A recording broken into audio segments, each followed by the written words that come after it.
Hi guys, welcome back to Girl Talk Austin FC. Woo! This is Jalen, I'm Josie.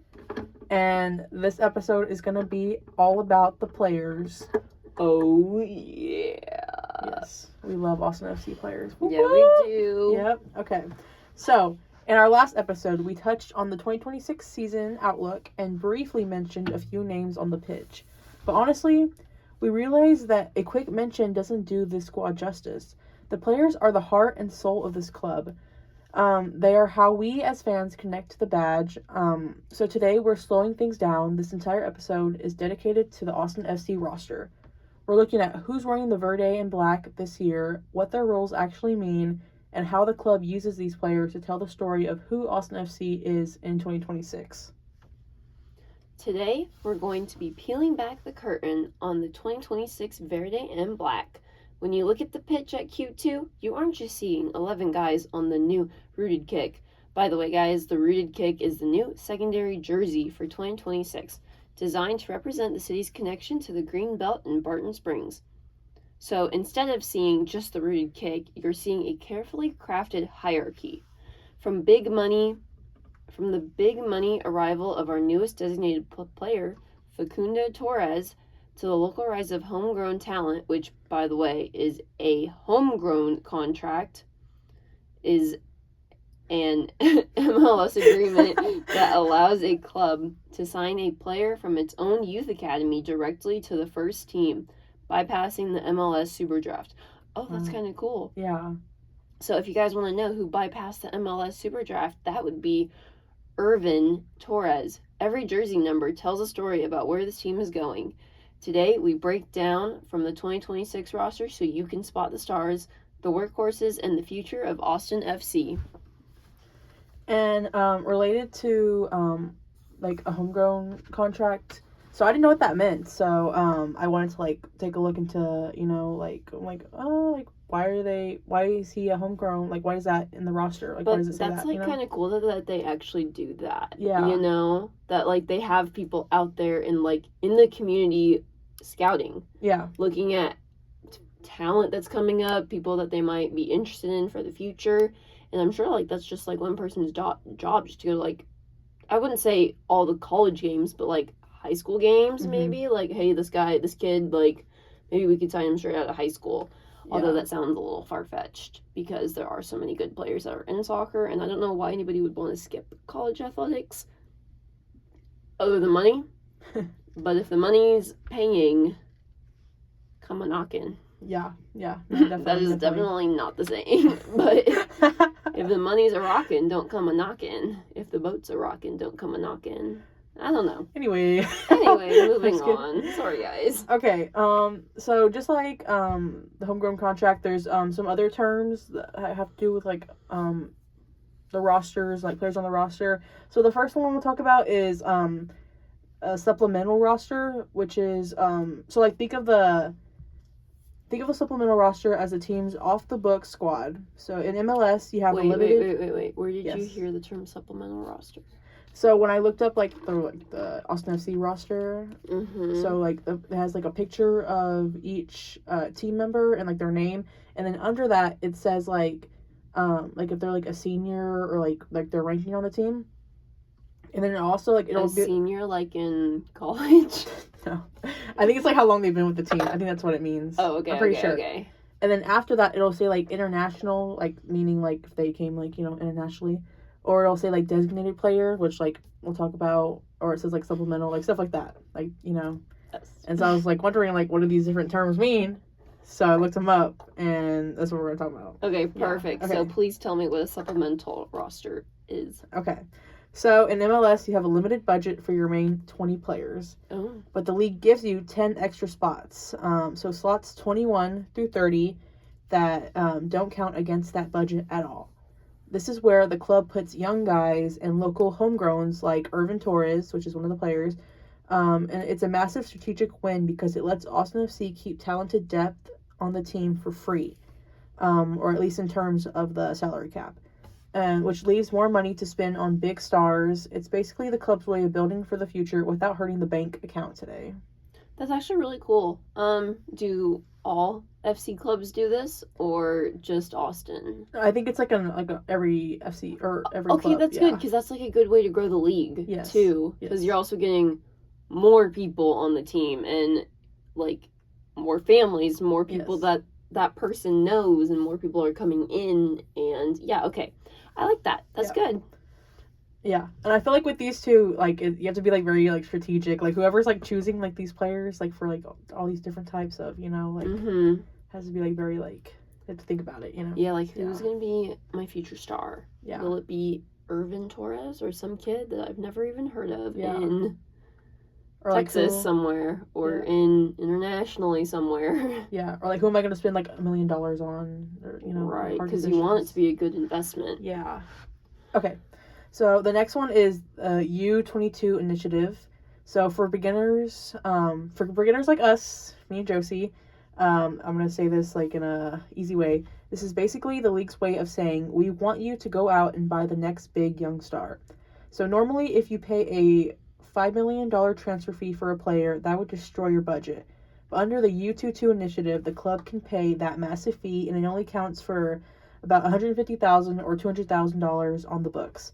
It's like a cheat code that lets Austin FC shop for high-end young talent in South America or Europe while still saving their big money for stars like Facundo Torres.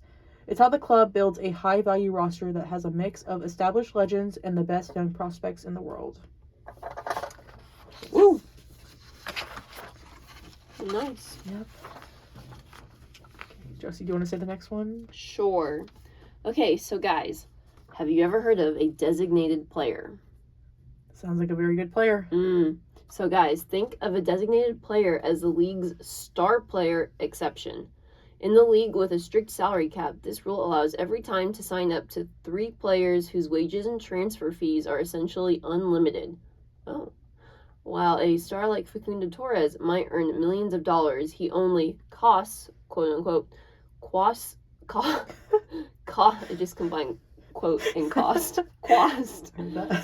He only costs the team a small, flat fraction of their official budget, which is only $803,125. What am I talking about? Oh my gosh. That's a lot of money. $803,125 in 2026. $803,000. Wait. Why is it so? $800,125 in 2026. Yes. Boom. That sounds like a lot, but But when they just said a $5 million transfer fee, we're not even at $1 million, and they're talking about $5 million transfer fees. Who? Crazy. Who's paying $5 million to let go of a player, or to get more players? Yeah. Super rich teams like Miami, who have Messi, probably are. Oh yeah. Okay, so what's a TAM player? TAM. Okay. A TAM player is a targeted allocation.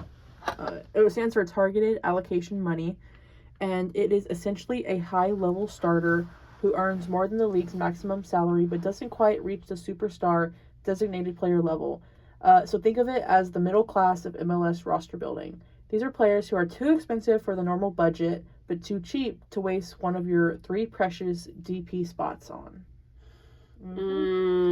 Yep. So another word that we came across that we didn't know what it meant was Generation Adidas, often called GA, which is a joint venture between MLS and Adidas designed to bring the top college players into the professional ranks early. Think of it as the fast track for elite young talent. Normally, college players wait until they graduate to enter the MLS Super Draft, but the league identifies a handful of underclassmen each year who are, quote unquote, too good to wait, and signs them to professional contracts early. That's interesting. Yeah. That's kind of cool. So they really are like dipping their toes into pools that they could be dipping into. Yes. You know, just to get more players, get better talent. Don't let the talent go elsewhere. Sign the good people that will make people want to come watch. Yeah, when I looked at the roster too for Austin FC, there was just only one person on there that said it had Generation Adidas. So I guess it's like maybe a new thing, but maybe like later on there'll be like more players. Yeah, hopefully. Well, that's cool that they do that. Yep. Okay, guys, we're gonna highlight somebody. They should be excited. Lots of people don't usually get highlighted on this podcast. Yeah, because I mean, you're special. We're doing our best, okay, guys? Okay, so we're highlighting Facundo Torres.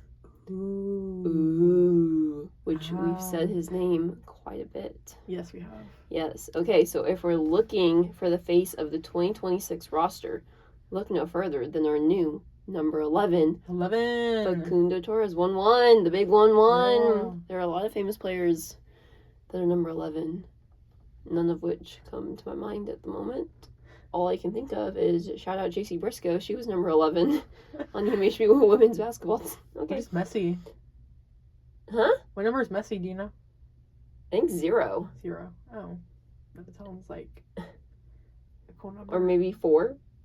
Or maybe 1. I gotta look that up later. I want to look it up now. Let me see. Okay, guys. But if we're looking for the face, number 11, Facundo Torres. So this wasn't just a signing, it was a massive statement of intent by Austin FC. The club went out and secured him from the Brazilian powerhouse Palmeiras for a cool $9.5 million. What? But wait, I thought we just talked about the designated players. Oh, okay, wait. Designated players as the league's star exception in a league with a strict salary cap. This rule allows every team to sign up to 3 players whose wages and transfer fees are essentially unlimited. So they can pay him unlimited. Okay. Oh, okay. But he only costs them a small fraction of their budget. Got it. Okay. Okay, so he came over to Austin FC for a cool $9.5 million. Cool is very understated. That's like super duper uber cool. Yeah. Okay, by using million, marking one of the biggest financial investments we've ever seen in Verde and Black history. Wow. By using a designated player slot on him, the front office is clearly defining our team hierarchy. Torres is the corner star. What's even more brilliant from a strategy perspective is that because he holds a U.S. green card, he doesn't even take up an international spot. That's a huge win for our roster flexibility. On the pitch, you're looking at world-class winger with the lethal left foot who already knows how to win in this league, having led Orlando City to a trophy as their all-time leading scorer. Ooh, Fonte. Between his time with the Uruguayan national team and his pedigree in the World Cup qualifiers, we aren't just getting a player in his prime, we're getting an identity of ambition. Wow. When you see that number 11 out there, you're seeing the club's win now, value in action. So now, Josie, when we go to the game this Saturday, We're gonna be looking for Mr. Torres. Yes, we are. Number 11. Mr. Torres. Okay. I will be his biggest fan. Yeah. I'm gonna be a bigger fan than you, Jalen. That's okay, because you know what? I'm going for the other Torres, which is the Irvin Torres, Ooh. midfielder, which we're going to talk about next. So, yes. Do you think they could be related? Remember that Kalinky Dinkley stumbled across last time when we found out the old coach, Coach Wolf, yes, is the father of one of the players, Owen Wolf. I remember that. Do you remember that? I do. Kalinky Dink. I thought maybe they said the same last name, but when you looked it up, we looked it up. They were actually related. Okay, let's see if Facundo and Irvin are related. So, now we can't talk about the roster without shifting our focus to the other Torres on the squad, the local hero, Irvin Torres, wearing number 38. I feel like local hero makes it sound like they're not related. Because Facundo is from Uruguay. Yes. Or is he from Brazil? He's from Uruguay, but he played for Brazilian powerhouse. Yes. Okay. So, not related, but... Wait, did you look up what number Messi was? Yes, he is number 10. Okay, I knew there was a 0, and I knew there was a 1. I said both of those things. Close to 11. Those are the good numbers, you know. I'm going to look up Facundo. Okay, so, Irvin Torres. So, if our big money stars represent the club's financial power, Irvin represents its soul. He's an 18-year-old midfielder, 18, 18 from Laredo, who has from been with the Laredo. yes, from Laredo, Holy cow! who has been with the Austin FC Academy. Okay, so he's been with the so before he even became an Austin FC like player, he was with the Austin FC Academy. So he was like, his goal was to become an Austin FC player. Like, he was training for this. Right, he was one of the U22s, right? Yes, I believe so. I think so. Or no, supplemental roster. Let's see. Sorry, guys. Sorry, that was probably really annoying. Let's see. I think he was.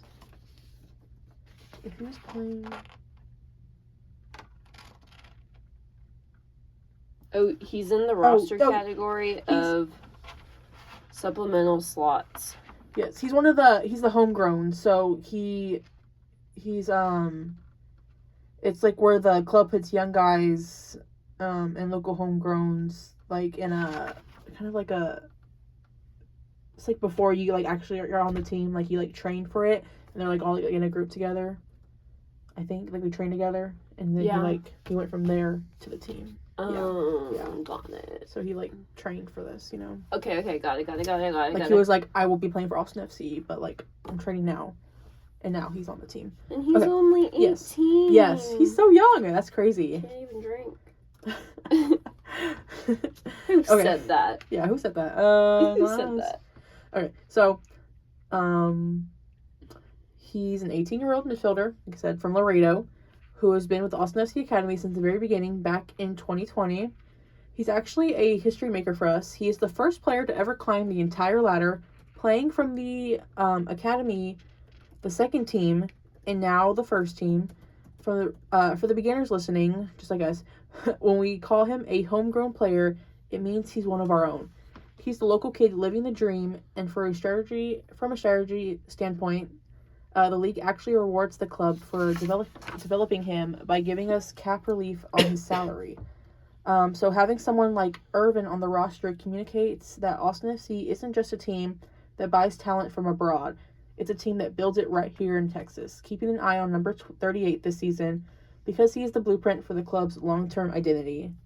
Because he's so young, he has I feel like he has like a long future ahead, like in Austin FC, and I think it made it better that he didn't come from like another team or like from like internationally. Like he's like from here.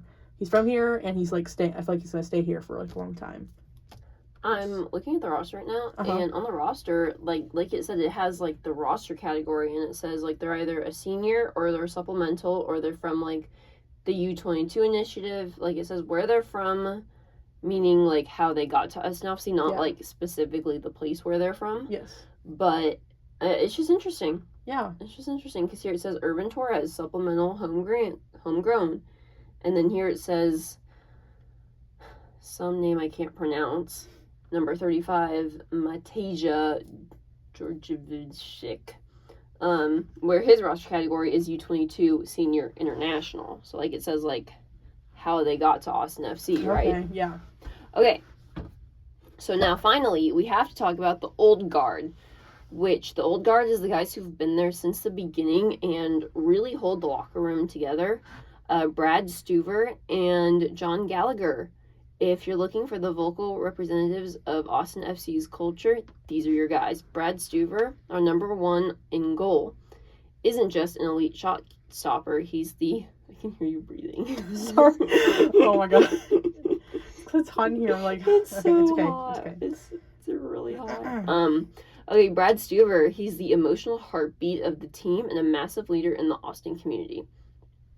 Then you have John Gallagher wearing number 17, who is basically the ultimate utility man.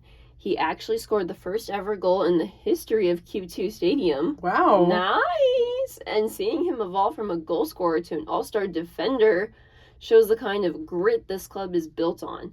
In terms of team hierarchy, these veterans are the culture carriers. While the stars and the rookies might grab the headlines, Stuver and Gallagher are the ones who teach the new guys what it means to wear the badge and play for the city. They provide the consistency that allows the rest of the strategy to work. And for a beginner fan, they are the most reliable faces you'll see on the pitch every single Saturday. Wow. They're reliable. We like guys that are reliable, don't we? They're going to catch our eye when we go. Hopefully. Right, yeah. Yeah, well, I looked them up. Brad Stuver's 34 years old. But we'll be looking for you, Mr. Stuver. We will. Okay. To round out our 2026 roster talk, we have to mention the guys who connect the defense to the attack. Starting with our captain, Ilie Sanchez. He wears number 6, and he is the brain of the team. Gotta have the brain, Just like Josie, I feel like you're the brain, right, of the basketball team? Can't function without the brain. Yep, I do my best. I did my best. Yeah. Good job. It clearly was not good enough because we were terrible. Oh. Woo! But we're not gonna get into that. Yeah. Okay, back to soccer. So, having a guy from Barcelona's academy system holding down the midfield gives Austin a sense of calm and technical value that you just can't buy overnight. Then you have Owen Wolf. Wolf. Where do we know Wolf from, guys? Yeah. Y'all know this. Ex-coach Wolf. Yep. He is number 33, and he is the perfect example of the league's U22 initiative. He's young, he's energetic, and he represents the investment the club is making in the next generation of stars. And finally, keep your eyes on Mirto Uzuni, our number 10. As our other big designated player, he's the one expected to provide the wow moments. So when you look at these three alongside the veterans and the new signings, you see a team that has a clear hierarchy. Veteran leadership in youthful energy in Owen, and elite high value finishing in Uzuni. It's a roster built to be as dynamic as Austin itself. Okay, guys, so to do a little wrap up on the players, there are 3 points that we must hit. Number 1, the defensive wall. So instead of listing every defender, we need to focus on the collective strength of the back line, which would be number 5, Alexander Savtok. Number 4, Brandon Hines Ike. Number 3, Michael Dessler. And number 29, Guillermo Biro. Sorry if I said your guys' name wrong, if you do listen to this, which would be really cool, and you should shout us out. These players are the physical anchors who allow the flashy attackers to stay forward. So then part 2 that we need to look at are the midfield engines, which would be like the group of players who do the high intensity work of moving the ball from defense to attack. This would be number 8, Danny Piera, and number 30, Joseph Rosales. These players are the transition specialists. They are the tactical glue of the team. Let's take a breath. Sorry, I'm a little tired. It's really hot in here. And part 3, the X factors, which would be like the impact subs. They change the energy of the game late in the second half. So this would be like number 16, Robert Taylor, who's a midfielder. Number 17, Jaden Nelson, who's a forward. And number 21, Christian Ramirez. These players represent squad depth, which is the idea that identity isn't just about starters, but about the quality that comes off the bench. So, yeah. So Austin FC actually does a really good job at communicating player identity and team structure. But how does it help beginner fans understand the game and feel connected, Jalen? Well, when you look at the 2026 roster, Austin FC is essentially handing you a who's who guide to the club's values. They communicate identity through things like the number 11 jersey, giving it to a record-breaking signing like Facundo Torres. Immediately tells beginner fans, this is your playmaker. They communicate through players like Irvin Torres, whose homegrown status proves that the team is rooted in the local community, not just buying talent from abroad. Even the new Rooted kit for 2026, and I was looking at Austin FC's Instagram, and I saw they made a post just for, like, the new, like, jersey, and it looks pretty good. I need to go follow Austin FC's Instagram. Yes, you do. I really do. Yeah, they're especially because we're going to their game on Saturday. Yeah. Okay, finish your thought. Okay. So, the rooted kit for 2026, it celebrates the city's green belt in Barton Springs. Wait, what's a kit? The rooted kit is the uniform. It's like the name of the uniform. It has like a... I know, but I was trying to make the point that they call their uniforms kits. Oh, God. Because I learned that in Ted Lasso. Shout out Ted Lasso again. Like the kit. I need to watch that. It's like we can talk about this later. Okay, yeah. Okay, so by organizing the team into a clear hierarchy with star designated players at the top and local heroes in the developmental slots, the club makes the game less intimidating for beginners. It gives them clear main characters to follow, helping them build an emotional bond with the team while they learn the strategic chess match of MLS roster building. Smart. And so there's 3 key pillars for the explanation I just gave.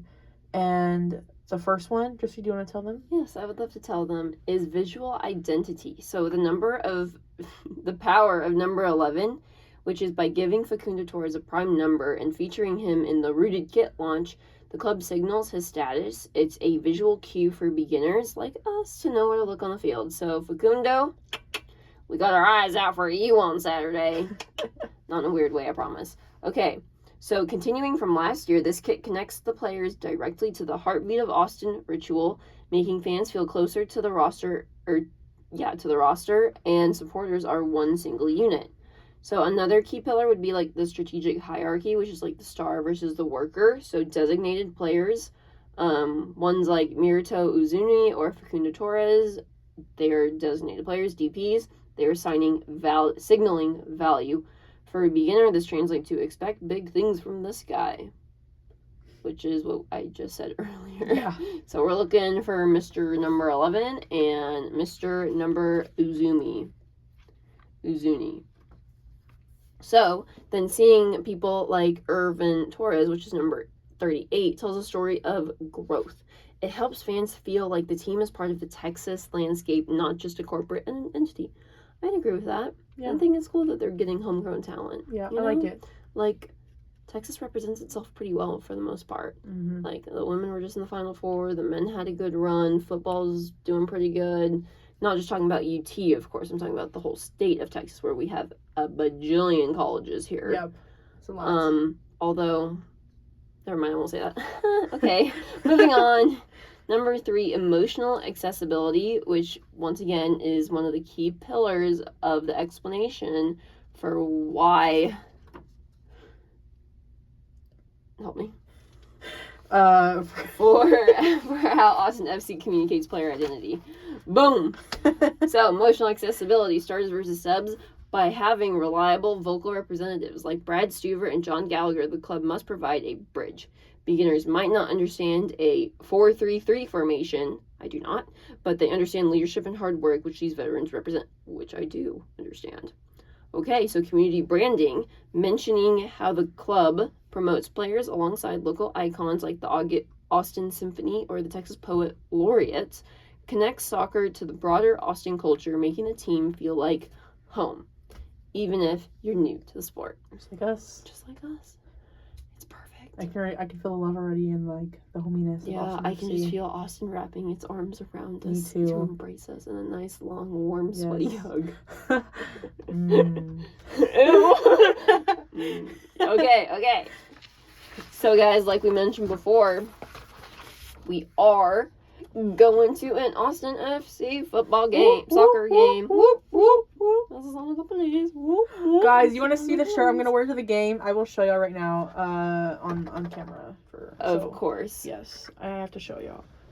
Y'all can, in our next podcast too, I will make sure like to add videos of us at the game and stuff. Also, we're going to be interviewing Mr. Sebastian Martinez, who is a recent grad from UMHB, who works at Austin FC, and he's going to give us a little insight to what goes on in Austin FC and how he's adapted to the culture at Austin FC and what the culture is like. So, can't wait for that. Get excited for that, guys. Woo.